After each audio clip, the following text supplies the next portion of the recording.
네, 안녕하세요. 이인철 변호사입니다. 이번 시간에는 상속에 대해서 설명을 드릴게요. 자, 이 상속에 대한 분쟁도 이제 꽤 많이 늘어나고 있는데요. 일단은 상속의 순위가 중요합니다. 어떤 분이 돌아가셨을 경우에 그분의 재산은 누구한테 1순위로 상속이 될까요? 와이프와 자식이요. 그렇죠. 자녀와 배우자. 만약에 자녀가 없을 경우에는 부모와 배우자. 직계 비속이 1순위고 2순위가 직계 존속. 자, 자녀와 부모님도 안 계시다. 그럼 3순위가 바로 형제 자매입니다. 4순위가 마지막에 사촌 이내 반계 혈족까지 상속이 됩니다. 즉 쉽게 말씀드려서 어떤 분이 돌아가셨다. 그분의 재산은 처음 1순위가 자녀, 2순위가 부모, 3순위가 형제 자매, 4순위가 사촌까지 상속이 됩니다. 자, 그런데 어떤 분이 돌아가셨는데 그분이 재산이 없고 빚만 남기고 돌아가셨다. 채무만 있을 경우에는 어떻게 될까요? 글쎄요, 잘 모르겠는데요.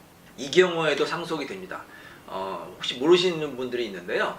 어떤 분이 돌아가셨다. 뭐 재산이 없으니까 그냥 가만히 있어도 되는 거 아니냐? 아닙니다. 그분의 채무, 빚도 똑같이 상속이 됩니다. 1순위가 자녀, 직계 비속, 2순위가 부모, 3순위가 형제 자매, 4순위가 사촌 이내 반계 혈족까지 상속이 됩니다. 자, 근데 부모님의 빚이나 사촌의 빚을 자녀가 갖고 싶어 할까요? 대부분이 갖기 싫어하겠죠. 그렇죠. 대부분이 이제 너무 부모님의 힘들잖아요. 빚을 갚기는 싫어할 겁니다. 굉장히 억울할 겁니다. 자, 이 경우에는 어떻게 하느냐? 방법이 있습니다. 부모님의 빚을 갚기 싫다. 그럴 경우는 어떻게 하면 될까요? 어떤 방법이 있습니까? 상속을 포기하면 됩니다. 자, 우리 법에는 우리 헌법상에 사실 연좌제 금지라는 대원칙이 있어요. 부모의 잘못을 부모나 친족이나 기타 제3자의 잘못을 제3자가 대신 지지 않는다. 이게 형사 책임에 관련되는 건데 민사도 마찬가지입니다.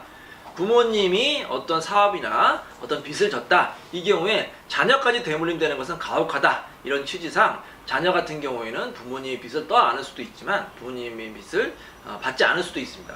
자, 이럴 경우 어떻게 하면 되느냐? 상속을 포기하시면 됩니다. 상속 포기는 기간이 있는데요. 그 사실을 안 날로부터 3개월 이내에 법원에 한정 승인을 신청하시면 부모님의 빚을 전혀 받지 않을 수도 있습니다. 자, 근데 상속 포기는 주의할 점이 있습니다. 자녀만 상속 포기하면 어떻게 될까요? 그 빚은 없어지게 될까요? 글쎄요, 잘 모르겠는데 어렵네요. 1순위자, 자녀가 상속을 포기하면 2순위자가 그 상속 채무를 받게 됩니다. 즉 부모가 받게 되고요. 2순위까지 포기하면 3순위, 3순위까지 포기하면 4순위, 사촌에게 어떤 불이의 그런 채무가 승계될 수 있기 때문에 상속을 포기할 경우에는 그 돌아가신 분의 1촌, 2촌, 3촌, 4촌, 4순위자까지 모두 다 상속을 포기하는 것이 좋습니다. 자, 근데 이 경우에 이럴 수가 있습니다. 어떤 분이 돌아가셨는데 그분이 빚도 남기고 돌아가셨지만 재산도 있다. 상속을 포기하게 될 경우에는 그 재산도 같이 포기하는 거잖아요. 그럴 경우에 좀 아까울 수 있겠죠? 이럴 경우에는 어떤 제도를 이용하면 될까요? 한정 승인 제도라는 게 있다고 들었습니다. 그렇죠. 잘 알고 계시네요. 한정 승인 제도를 이용하시면 됩니다. 한정 승인은 뭐냐? 어떤 분이 재산도 있고 빚도 있을 경우에는 그 물려주신 재산의 한정에서만 상속을 받는 겁니다. 즉 상속인은 상속을 인해서 취득할 재산의 한도에서만 피상속인의 채무와 유증을 변제할 것을 조건으로 상속을 승인할 수가 있습니다. 예를 들어서 부모님 빚이 10억이다.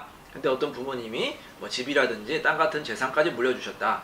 그러면 그 재산을 받는 거예요. 재산을 받고요. 그 재산의 한정에서만 빚을 갚으면 됩니다. 예를 들어서 땅하고 집값이 빚을 넘었다. 20억 정도 된다. 그럼 좋겠죠? 20억 빚 중에서 10억만 갚으면 되니까요. 근데 반대로 알고 보니까 그 재산의 가치가 얼마 나가지 않는다. 1억밖에 나가지 않는다 할 경우에는 그 1억의 한정에서만 빚을 갚으면 되기 때문에 한정승인 제도가 여러 가지로 좋은 제도가 될 수가 있습니다.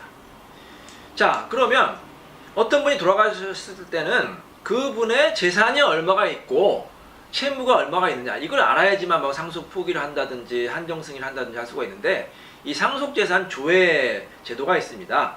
그래서 읍면동에 사망 신고를 한 후에 금융감독원, 관할 세무서, 지자체 등을 방문해서 예전에는 일일이 이제 그 재산과 채무를 조회하는데요. 이제는 이제 제도가 바뀌어가지고 행정자치부가 사망 신고와 함께 각종 상속재산 조회 신청 한 번에 처리하는 안심상속 원스톱 서비스를 시행하고 있습니다. 그래서 구청이라든지 아니면 이제 주민센터 사망 신고를 함과 동시에 상속 재산을 조회하면 좀 더 편리한 방법으로 그 고인의 재산이라든지 채무를 조회할 수가 있습니다.